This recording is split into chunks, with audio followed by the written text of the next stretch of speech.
Darren Aronofsky, welcome to Creativo. How are you? Gus, I'm good. I'm good. Nice to be here. Thanks for having me. No, it's a pleasure having you. I'm really You fun. translate this into Spanish? Yeah, it's gonna be subtitles. And, Okay, great. Yeah, I just watched your latest film, Cat Stealing. I want to know. It was really entertaining. First of all, Thank you.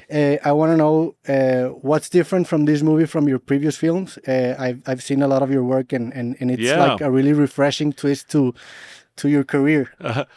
Well, let me ask you that question. How do you feel it's different than the other films I've made? I thought it was really fast paced, which made it really entertaining. Right. I know it was inspired on a novel, Yeah. which is an interesting aspect also of your work. I know Yeah. you have films that you've written, so I don't know. I'm not. I like a lot of psychological thrillers, to be honest, but Yeah. this was a really entertaining comedy, and I enjoy it. You saw it as a comedy. Like a dark comedy. Cool. It had like a subjacent sense of humor, Good. which I found really interesting. Oh, great. Yeah. Yeah. I don't really think about what I did before too much. I'm always just thinking about what I want to make now. And I felt it was time to do something that was all about entertainment, something that was a lot of fun.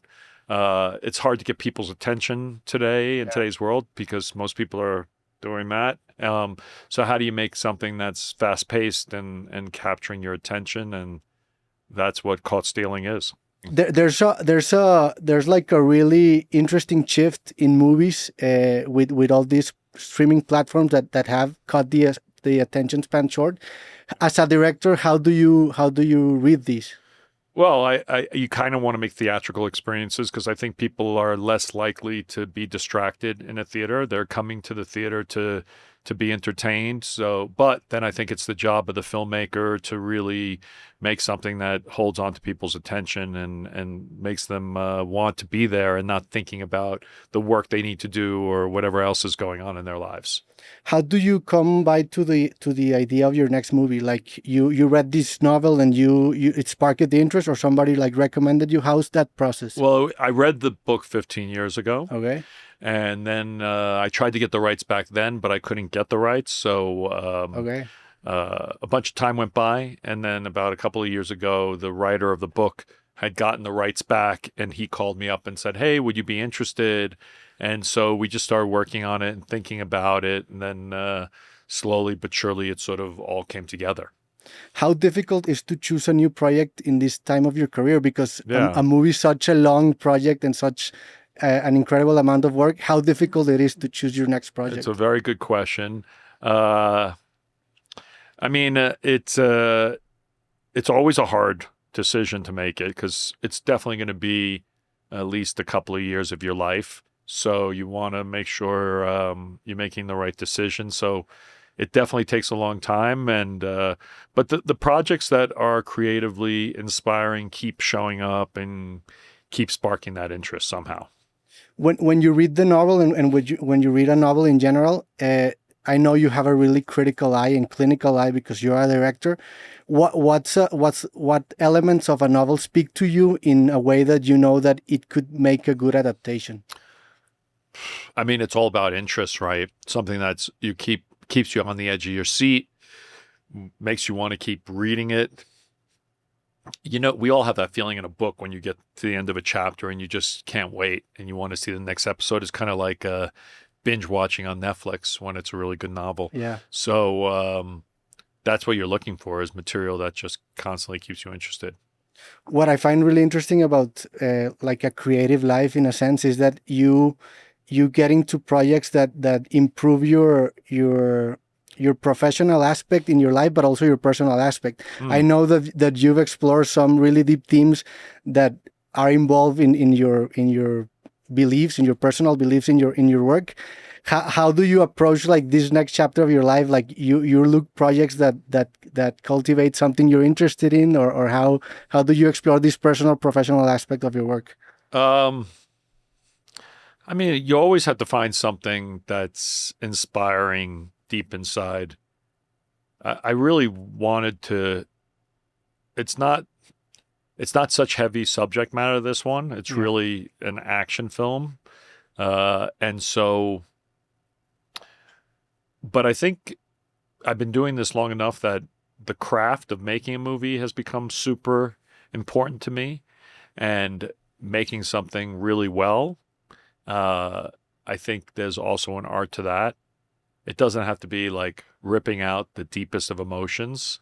It was more about how do we make people stay interested and have a good time and have fun. And that's, for me, the best part of making this film is people come out going, that was fun, which is kind of ultimately like what Hollywood has always wanted to do. It's easy to get lost and forget about that. So it's been that type of journey. What do you find most rewarding about the craft? And you're speaking about emotion. What do you approach your films in that way, that you wanna make the audience feel a certain emotion? Because we watched Mother like 2 days ago. I was so stressed the whole movie, and we interpreted that emotion with that movie. How do you approach that emotion aspect in your movies? And what's the most rewarding aspect of your craft? I mean, it always comes through the main character. You're kind of the beauty of film, when it's done well, is it can transport you from your own body and your own brain into a character that's not you. That's the power of storytelling, is you are no longer yourself. It's an exercise in empathy, and you're connecting with someone who might be extremely different from you. It could be a person from the other side of the planet. It could be a fictional person. It could be a cartoon character. It could be so many different things, but it makes you not yourself. And so that, to me, is like, it's almost a psychedelic experience, in that your ego is no longer the main part of the story, and it's more the emotions of what it is to be a human. So I think there's incredible power to storytelling, and for people to connect with emotions that don't belong to them, to remind us that we are one species, and we're all kind of on a similar journey together. Yeah, I find that really interesting, because movies, in a way, emulate dreams, in a sense that the director is like the conductor of the subjectivity of the audience, and to exercise that empathic ability in humankind is an essential aspect of a movie, because you're believing a story that somebody built for you. I know you major in social anthropology. Yeah, I did. How did that affect your directing style? I think it was related. I'm not sure I learned too much from that to affect me as a director, but more my interest in that is probably similar to the interest in filmmaking. I think the reason I was interested in social anthropology, cultural anthropology, was I was just interested in other people's stories. So I've always had an attraction to that. And what made you take your way to movies? Like, I know you majored in Harvard, and then you studied filmmaking, and you were in a conservatory. What made you take that choice? Well, when I was undergrad in film school, I started to get a bit involved in the arts, and I found that really interesting. It was something that I was always kind of interested in as a teenager, but didn't really have the tools in public school to figure out how to really focus on it and to follow that. But then suddenly, when I was in college, there were a lot of resources around where you could, and incredible teachers. And I just started to take classes in it, and I just found it the most interesting. It's actually the first time and the only time I got an A was in film school, in film class. And then it just sort of made sense. When I got to college, I had no idea what I wanted to do or what I wanted to be. The idea of being a filmmaker was very abstract, because it's a lot less, there's so much knowledge now out there about it, because so many young people have figured out how to do it. When I was starting out, there was Hollywood directors, but independent film was just sort of starting, and the story of Robert Rodriguez becoming, it hadn't happened yet. So like that path was not very clear. So I didn't know if it was possible. It just suddenly became something I was interested in doing and making. And when I would do these projects, it just used a lot of parts of my brain that made me feel good. And then I just kept repeating it. What did you expect to find in filmmaking? And I ask you that question because I'm a fan of your work, and you have explored so much genres, but I can at least feel like the same voice Thank you. in every different movie. What was the expectation when you started making movies?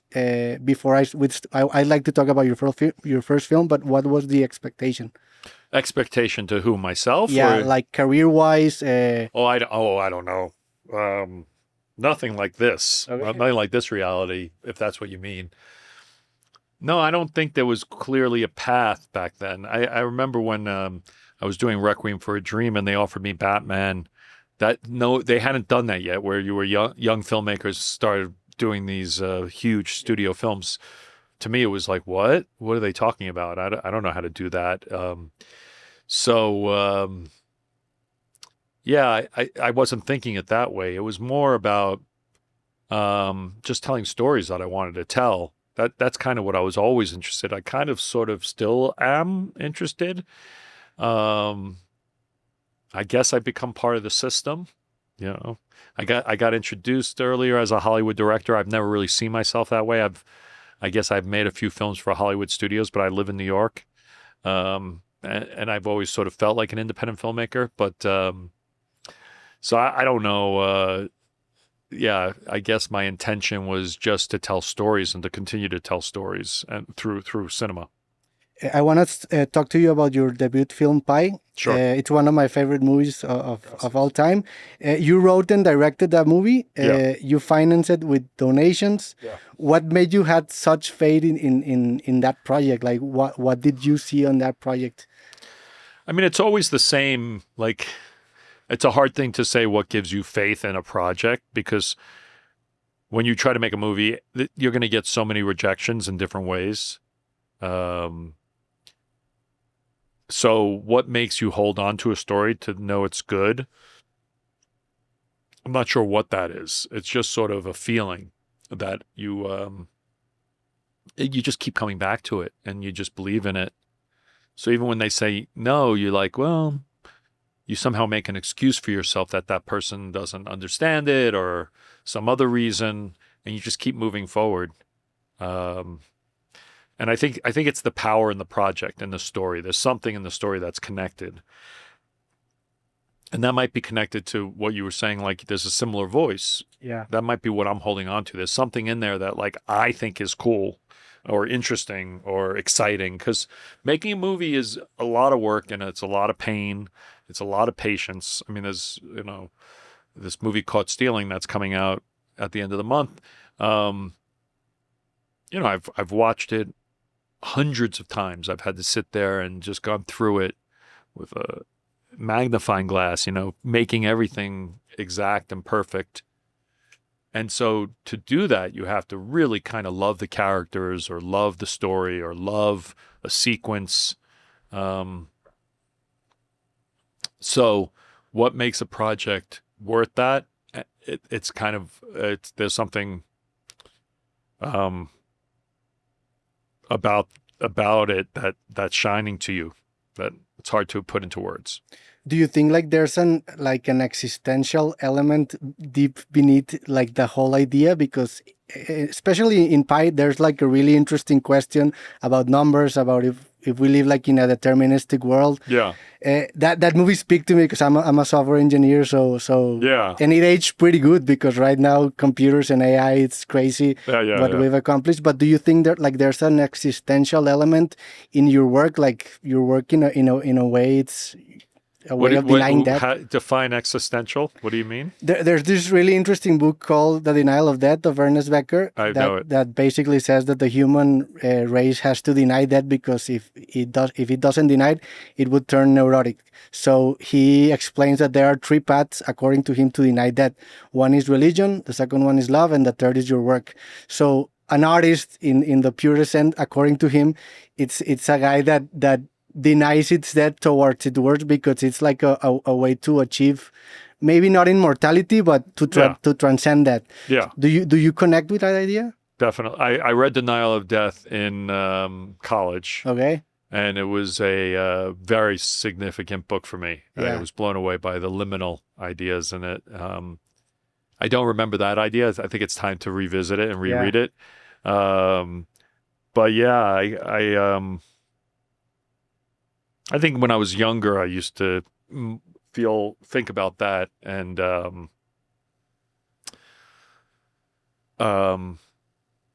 yeah, because I even said a term, now it's coming back to me, where it's like, pain is temporary, film is eternal. Yeah. To inspire my actors.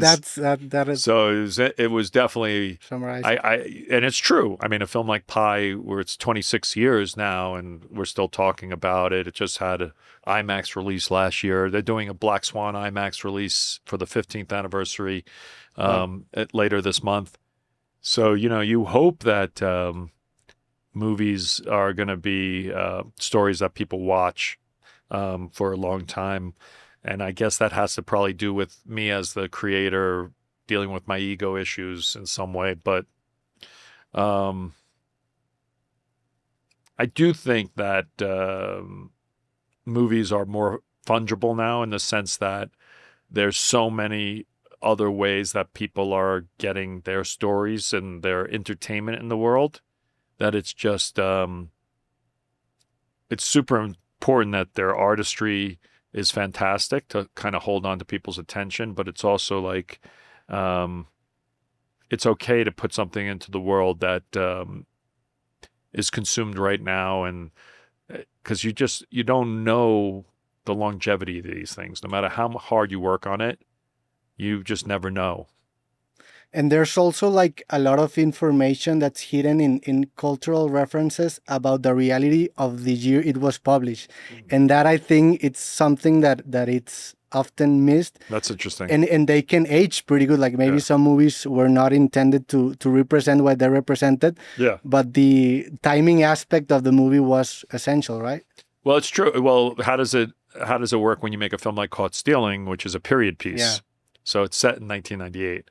And we did everything possible to kind of make it feel like 1998. Yeah. Even the quality of the grain of the movie itself, we tried to like capture that spirit. So, yeah, I think it's right. It's funny. When we made Requiem for a Dream, it was really important to try to make it not exactly set in any time period, because we wanted to make it timeless, so that people could come back to it and connect with it.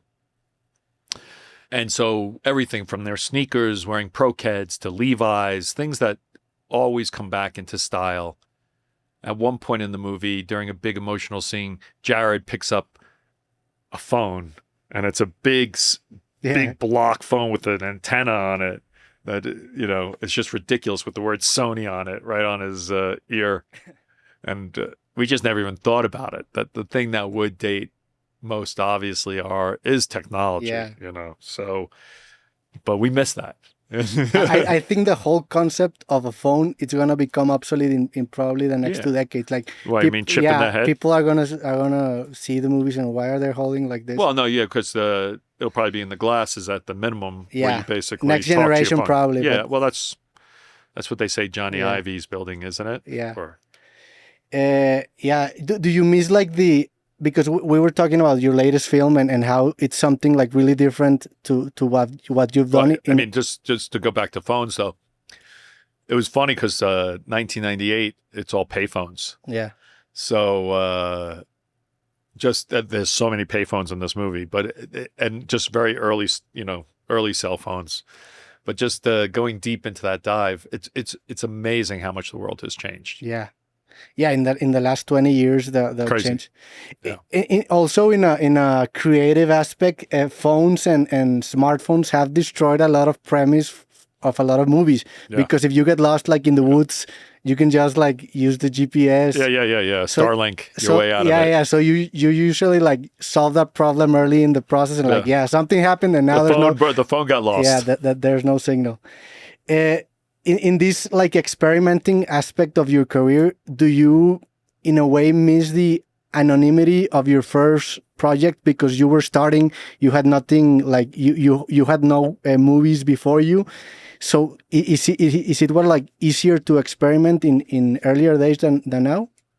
Oh no, I'm not afraid of experimenting and trying weird stuff. I think if anything, there was more pressure to make the films work back then, because if they didn't work, you were dead. Yeah. So I think there there was a lot of pressure that way, even though the films were weird, like Pi and Requiem. Um, I don't know. I think there's a responsibility as a filmmaker, which has to do with connecting. Like, you need to be working really hard to connect with audiences, and that's the reality of the art form. It's expensive to make a movie, and you have to try to connect with as many people as possible.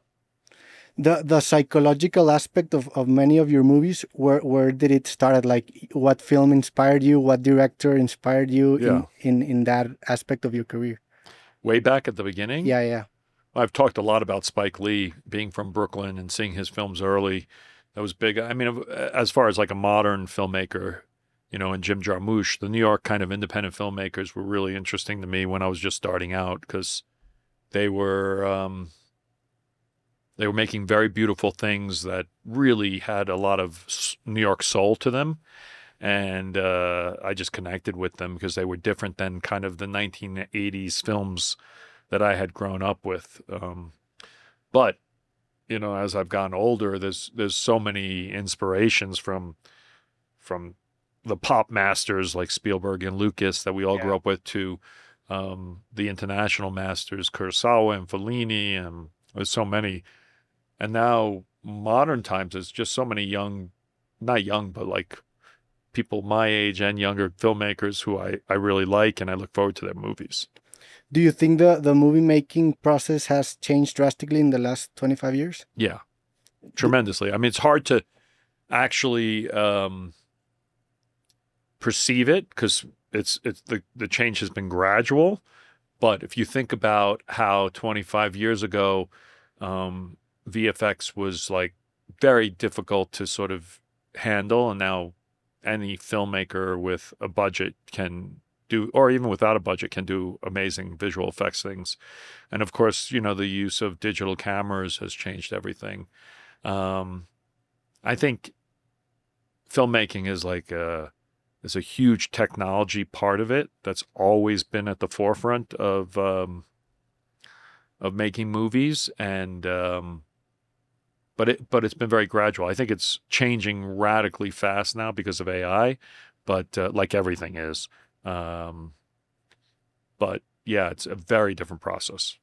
Yeah, and I think there's like a pendular aspect of human progress that I find really interesting. Like, for example, right now we're doing something that looks a lot like a radio program, which was like really big in the 80s, in the 70s, but it's a podcast. So history, in a way, I wouldn't say it repeats itself, but it kind of rhymes. So there are like these aspects of older media that right now are emerging.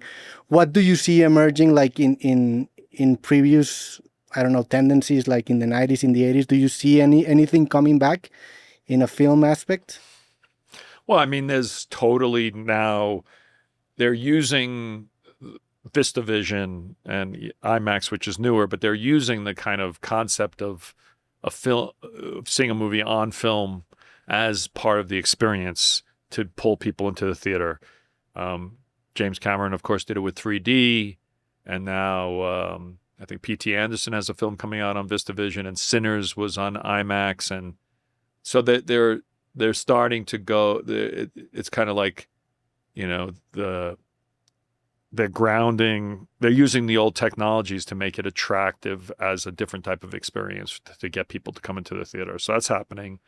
I mean, I would argue that entertainment's changing so radically quick, but it's also even happening with on Netflix. It's become, they basically are making serials, which are like what they were doing in the first half of the 20th century. That's how they kind of got people to come back, is like having really good cliffhangers to get people to come back into the theaters. So yeah, I think the structure of all these things is all the same. It's just the form has changed, and there's something attractive about selling the old forms. As a director and a social anthropologist, how programmable do you think we are? Like, how do you think? What do you mean by programmable? A little bit more. I think that right now we are in an age of information, and there's a lot of patterns that we didn't recognize about ourselves that are evident with data. and It would say more. like, for example, there are some tendencies that you can look or appreciate with social media data that predict in a way that we don't even know that about ourselves. Like, for example, there's like targeting ads for pregnant women that didn't even know that they were pregnant, but because of the way they behave in social networks, they compare it to other. So that's I think it's scary how we all fit into a certain genre that they can market. Like I notice, of course, in all the ads that pop up in mine, that they kind of definitely know my taste. And I always thought my taste was unique. But having made films and different types of TV shows, I know how they think about marketing in lots of different ways. And these kind of groups they lump people in are actually surprisingly accurate. That you think you're somehow unique and special, but there's many, many people out there that are the same. But I also think it's very easy to be manipulated, and you see it really viciously now all over social media, where people are just really being separated and made into groups where like people aren't really sharing ideas. They're kind of sharing slogans at each other, and there's no kind of there's no conversation because people are like so tied in to their identity connecting with their ideas that there's no abstraction of ideas anymore. I think when I was younger, you could sit there and have a long debate with someone about stuff that wasn't offensive if someone was challenging you in what you believe, and it just made you think. And I don't know how easy that is anymore. Yeah, I agree. I think that social media are zooming in on our differences, which are not as big as they seem to be. And that makes us more of like a slogan repeating. It's all slogans, and it's also because you only have that amount of time to capture people's attention. Yeah. So it's like the lowest common denominator. It's happened to press too. I mean, there's something true about the clickbait reality. Like I find I get clickbaits on me, and I'm just an entertainer that are just like, because I'll say one thing that's a little racy. I said something, I was joking about method acting at a conversation, and it just became this headline, and everyone in the world, a lot of people were like, oh, you hate method actors? And I was like, no, I was making a joke because I knew it would get a laugh, but it became a clickbait headline to sort of say something. So it's just, it's because information's so quick and people's attention is so distracted that to actually hold on to a long form idea, especially when most of the world is incredibly complex, and there's the truth, if there is a truth, is like somehow mixed in the middle of conversation, not basically in slogans. Yeah, and I think also this like superficial understanding of topics makes it easier for people to sell them stuff because you need simple answers for complex questions, and that's like a product. Like that, yeah, exactly. That's in essence a product. Marlboro will make you healthy. Yeah. Smoke Camel, it's good for your health. And we can see that since the 70s, like since older even. But right now with technology, that's even more it's just crazy. Incisive in a way. Crazy. It's interesting. I think it's like, the quest for experiences, because I think that's kind of like where you can get people's kind of focus, even if they're not off their phones. Like I went to the Bad Bunny concert 2 nights ago, which was amazing, but everyone was focused. Okay. Most people were on their phone filming, a lot of it, like the phones were everywhere, but at least they were focused. They weren't looking at other stuff. They were still using the tool. So they weren't fully present because they were holding something. And so part of their brain, no matter how small, is thinking about what they're capturing. So, I mean, as far as like real truthful experiences where you're totally present, it's becoming more and more rare. And it's also more difficult, like to actually put your phone away and have it go away for 30 minutes, 40 minutes. I think that's a really that's really hard and probably will become a more attractive experience for people. But to do that, you really have to make something that's really going to capture people. And, you know, and it's hard with cinema, but that's what I was trying to do with Caught Stealing is, you know, make them laugh, make them suspenseful, make them see something beautiful, make it sexy, but just constantly try to engage people so their brain's thinking about what's in front of them and not other stuff as well. Because I crave that type of entertainment, you know, when I can be fully engaged. But it's a shame because the problem is when you're at home, it's so easy to get distracted. Yeah, you're competing with so much stuff. So much stuff. Besides the stuff in your house that you have to deal with, it's just so easy to have a second and third screen going on. Yeah, and that's how you know that it's an addiction, because an addiction usually responds to a sort of trigger. Like if you're stressed, you go out for a smoke, exactly. and you tie that trigger to that response. Yeah. Phones, in a way, in that concert experience, you're like really happy, you're like really excited, and you want to capture or grasp that moment, and you take out your phone as a. Well, it's interesting what to do as a good challenge for someone is like whatever app you're most addicted to, call it Instagram by other name, for a day or even for, I don't know, 4 hours. Just say, okay, for the next 4 hours, put a timer on your phone. And for every time you go to it, just turn it off and count how many times you do it. Yeah. And you realize it is like a cigarette. It's like a nervous tick to fill the space of emptiness. So, yeah. But maybe that's like what humans are becoming. We're like these weird, twitchy, never kind of satisfied creatures that just constantly need input. I don't know. Yeah, and we need, with each new generation of technology, there's a resistance. Like Socrates didn't want to write his work, so we know him through Plato. Right, and when the radio existed, there was resistance. When TV existed, there was, so. Yeah, but I think it's valid criticism. Like I think it's valid to reflect and okay, I cannot focus myself for more than 30 minutes. Yeah. Maybe I should start reconsidering my. Yeah, I mean it's interesting because the question is, what do you lose, right? And so like the pleasures of reading a book, of actually being able to slow down enough to actually not get distracted and just really focus on the book. You get a lot of rewards once you get into that book and you get excited by that book. It's an amazing experience that many people won't have. I mean, you know, I remember reading The Watchmen. I'm sure you're a fan as a kid. Did you read The Watchmen? No, I've never read. You never read The Watchmen? Yeah. I'm gonna write it. Watchmen, yeah. But Watchmen is great. But the first, like, I don't know, first 2 or 3 comics, it's all bound. But the first 2 or 3, super hard. Like your brain is trying to put all these different pieces together because it doesn't quite add up. And then when it starts to click, it's this amazing experience where your brain is like starting to put the pieces together, which is something you just don't get to use your brain that much. It's interesting. I mean, then you hear like the other stuff about GPS has actually made dementia worse because we're not using the part of our brain that's navigating, which is a huge part you could imagine before all of these tools. Like knowing where the hell you are was such a major use of your brain. Yeah. So that now that we don't use it because we're just looking like, oh, go left, and we're not really understanding where we are. And so that's the question is like how much of our brain is going to go fallow and what do we lose?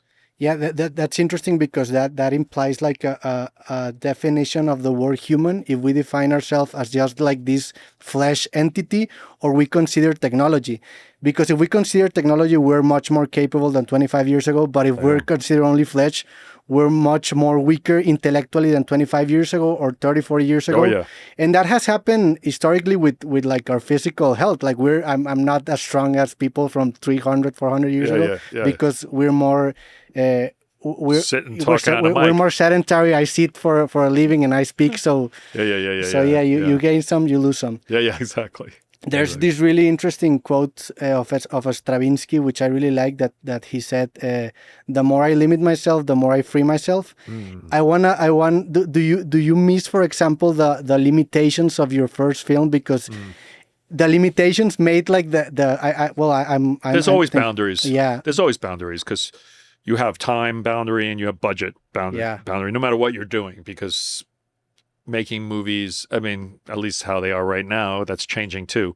The boundaries are are usually time and money, and then the amount of creativity you and your fellow crew has.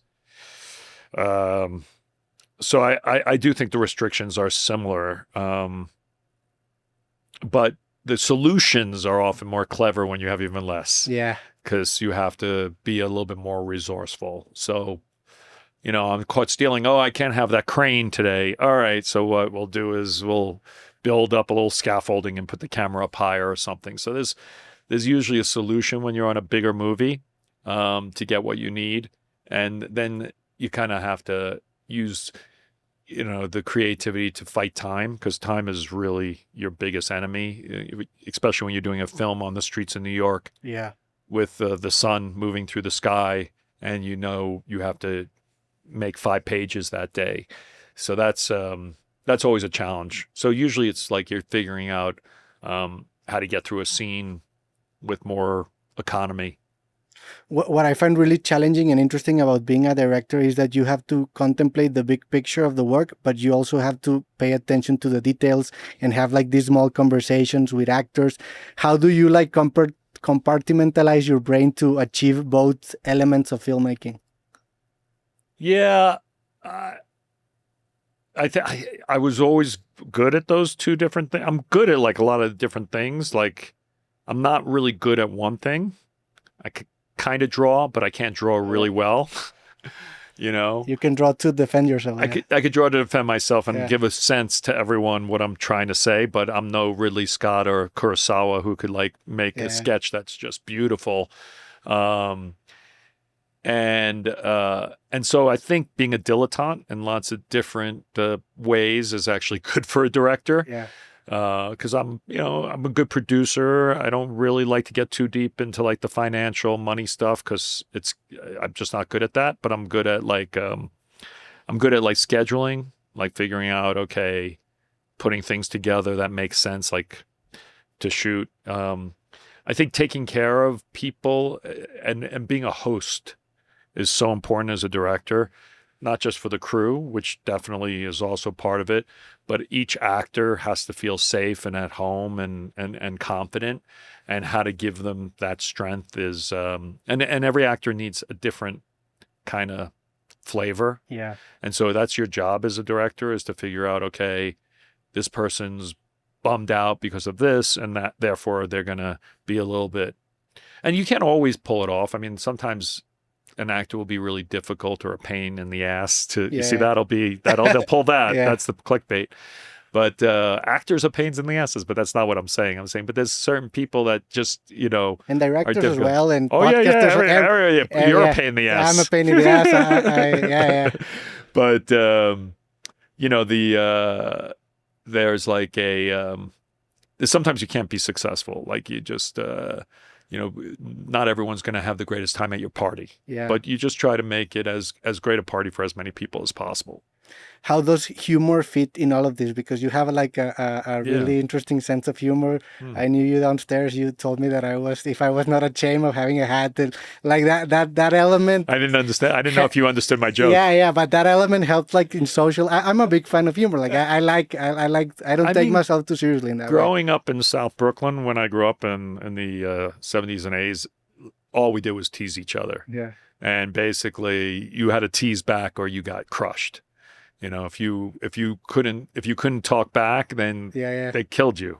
And hopefully you didn't talk back to the wrong guy, because then you get beat up. I was thinking about it. There was so much violence when I grew up in the streets of New York. Just like crazy, like people getting beat up all the time.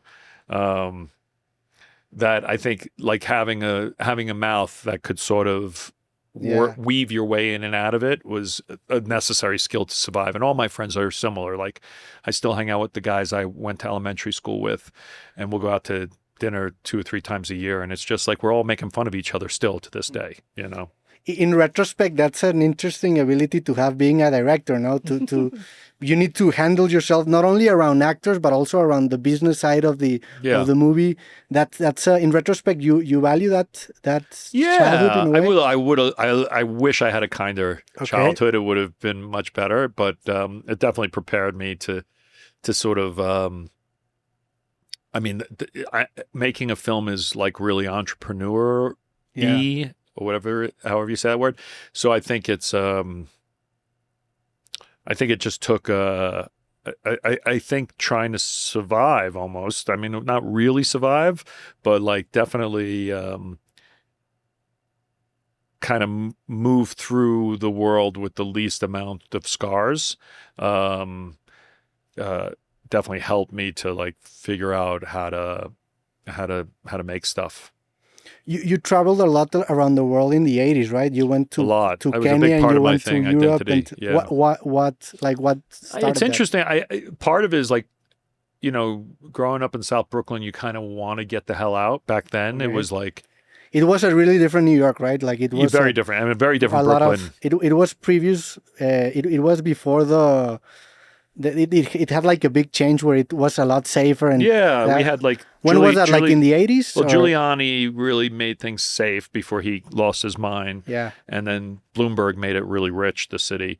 And also Brooklyn kind of had this revolution where it basically became one of the most desirable places to live in the world, which is crazy to me. Because growing up in Brooklyn, it really was like, how do I get out of Brooklyn was really it. I mean, Brooklyn was really like, it was very segregated. If you went to the wrong neighborhood, it was very dangerous. My parents let me run free. Which is crazy, the type of things I saw. But like we would go into the city all the time and come back 3 o'clock in the morning and then walk through crazy neighborhoods all the time. And somehow, it was okay. I mean, we saw a lot of terrible things happen, but like it was, somehow we got through it. It was like, but I think I always had a curiosity about the world growing up there. I don't know where it came from, but and travel was just such a huge part of like what I wanted to do. It was a different time. It was before Anthony Bourdain and the world became like an influencer of canvas, which is travel's turned into this kind of it's become this thing of excess, and it's kind of become I don't want to say disgusting, but it's become something where it's like, it's Instagram posts, right? It's people trying to show themselves. All a template. Like you go to, it's a template where you visit like the tourist facade of the place, no? Yeah. And you're connected always, so that's that's the other thing. Yeah, you're always thing, right? You're never disconnected from your phone. But I used to. I don't know. For me, it was more of such an exploration. So I graduated high school early, and I went with a backpack to Europe and traveled around for 6 months with like no money in my pocket, with no connection to my parents. Because that's crazy. I mean, I didn't have a credit card, and then I didn't have. It was pre-ATM, so there was no ATM card. Of course, I didn't have a cell phone, and I'd have to find a telephone and figure out how it worked because it was really complicated. No YouTube for tutorials. There's no YouTube.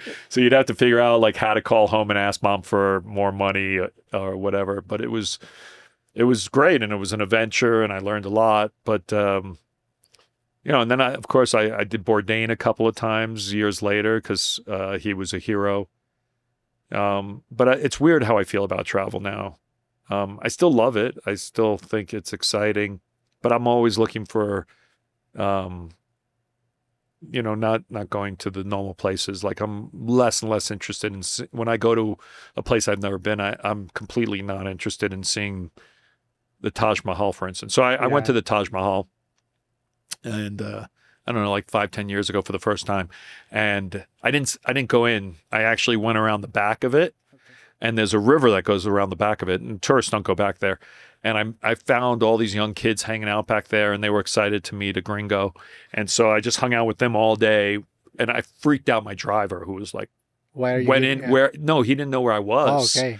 He thought I went in, and then they closed the Taj Mahal, and I didn't come out. And so they were like, he was totally, but I just spent the day until the sun went down, went to their homes. And so I guess I'm looking for more, I don't know, just a different experience. And I don't know, that might be back to my taste. I don't know. But do you do that maybe in a or an unconscious way of like giving yourself material for your next, because I think that's part of it. yeah, that's interesting about the job also, right? Like that you live things that influence your work, and you do work that influence your living. So I'm definitely the storyteller part of me was always part of it, and I think that's why I kind of always did it for the story. Oh yeah, that's I did it for the story. Quote. Yeah, and that was a big part of it. Was like I come back and tell stories, and before I knew I was a storyteller, that was like a natural thing. I remember doing this crazy trip in college when I was a freshman in college. During the summer I did this crazy trip. Actually, I drove from Boston all the way to Belize. Oh, great! Wow. So this is 1988. I drove that whole east coast of. I went through Brownsville. On the Texas border, and then went through Veracruz and Tampico, and then cut across the Yucatan before the Mayan Riviera existed, before Tulum was anything, and ended up in Belize. In the 90s or where? I went to Palenque. Okay. This was 88. 88, okay. With two friends in a shitty car that we bought for $1, 1972 Pontiac Ventura Dos. And it was a crazy journey, I have so many. Now that I'm in Mexico, I should share some of those stories. Another time. I remember being in. We were in Cardenas, which is like a little cross town right at near Palenque, near like kind of where Yucatan goes up. There's a small town there, and we just wandered into a bar, and they were not excited to see. But not anyway. It was wild. It was a wild night, but. So I forget what I was saying of how I ended up. Everything about the story. Yeah. So, and then I remember coming back to school, not realizing I was just going on the trip. But then I remember the first week we were hanging out in my dorm room in college, and people were talking about what they did in the summer. And I just started telling, and I suddenly had everyone's attention. Yeah. And I kind of felt for the first time the power of story then, because I was just telling a story of what happened, and it was like amazing seeing people like experience it, and their kind of that thing that happens in great movies and great stories is your brain shuts off. You're not thinking about what your next question is. You're not thinking about what you're going to do for lunch or dinner. You're just really feeling the experience of another person. And the other person is the driver. The other person's a driver, and that I guess there's a power to that. But but even me, I love being a passenger. When I'm in a great movie where I'm like so deep into the character's head of what's going on and just lost, it's just a great feeling. I'm sorry to throw you such a big question, but throughout your career, and you've explored a lot of spirituality in the fountain. I know you're into TM, but what do you like? What do you sense, or what do you feel like is the purpose of all of this? Like, I know it's such a big question, but what's like your take on the purpose of life, or on? You start. Well, I really believe that we have. Inherited like a construction of life that's really about getting into goals. Like you study to get a job. Getting into goals, like golf. Goals, no, goals. Yeah, goals. Yeah, golf is good, but yeah, goals. So there's a really transactional process in life where you study to get a job, and then you get a job to ascend the corporate ladder. You get married, you have children, you eventually retire, and you die. So that implies like a construction of life where the purpose is dying, which I'm not. I don't agree with that. The purpose of life is dying. In this construction, I feel that it is, but I'm not. I don't agree. You think the West sells that the purpose of life is dying? I maybe indirectly, they don't like. But what about the denial of death? I think the human has to find like a way to break this narrative, and in like my way of defining the purpose of life relates a lot. There's this like really interesting monologue of Alan Watts, who has like this idea that the goal of life is similar to music, that you don't put a song to say like, oh, I reached the end of the song. It's simply to enjoy what the music, when the music is sounding. And I find a lot of meaning into that. I think that we're in a universe that is 13 billion years old. If we're lucky, we're going to live 90 years old, 80 years old. So we just better enjoy the process and Yeah. So it's kind of like That's the be here now. Right idea. now, Roberto now. 32 thinks this. Maybe at 50, I'm gonna say Roberto 32 was an idiot. Yeah. It's pretty likely, but Yeah. that's my take. Just a few days ago, my son said to me that he read a section of Last Exit to Brooklyn. It wasn't because of me. He picked it up and was curious, and he talked about how he connected so deeply with one of the stories that he cried for a long time, and for a brief moment he realized maybe it's all about empathy. And it made me think that might be really what it's all about. It's about connection. And I think that's maybe part of why I'm attracted to stories, is that it's an exercise in empathy. When you can really connect to a character, you forget about your ego. And, in psychedelics, they talk about ego death. Yeah. And about connecting with the larger universe, which, sure, that's important, but maybe it is just about connecting with other people and coming together and realizing that we're not all so different. We're actually the struggles of people on the other side of the planet are very similar to our own. And in those moments when you really are able to bridge that gap is what it's all about. Yeah, I think that we're really too close to the tree to see the forest. Like, we live in a tiny speck of dust in the middle of the cosmos.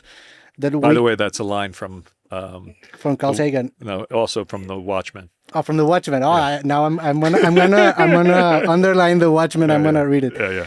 And I think, what can we know about the universe? We're just in a tiny dot of.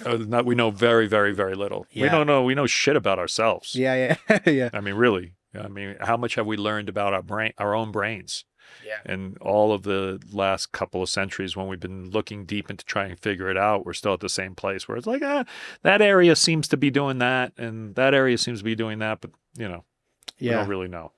What's your take on AI and in the influence it has on filmmaking right now?